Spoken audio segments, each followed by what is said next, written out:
नमस्कार, मी अरबाज शेख. सैराट फिल्ममध्ये तुम्ही मला बघितलं असेल, त्यामध्ये मी सल्याची भूमिका केली होती.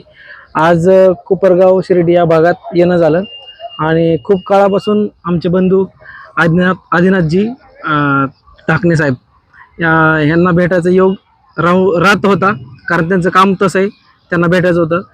गेले 307 आठवडे 309 आठवडे हे गोदामाची सेवा करतायत, त्याची स्वच्छता करतायत आणि त्यांचे व्हिडिओ फोटो सतत आमच्यापर्यंत पोचत होते.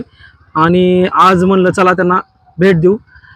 इथला सगळा उपक्रम मी पाहिला आणि मला मनापासून वाटतंय मी पण कधीतरी एक आठवडा इथं काम करेल, त्यांना मदत करेल. आणि तुम्ही पण इथल्या आजूबाजूच्या परिसरातले जे कोणी लोक असतील त्यांनी इथे येऊन त्यांच्याबरोबर काम करायला पाहिजे आणि अशी सेवा सगळ्यांकडून व्हायला पाहिजे. आणि खूप काही शिकण्यासारखं आहे त्यांच्याकडून. तर येत्या काळात आपण पण त्यांना मदत करूयात आणि नक्की भेटू. मी पुढच्या काही काळात इकडे येईलच. थँक्यू.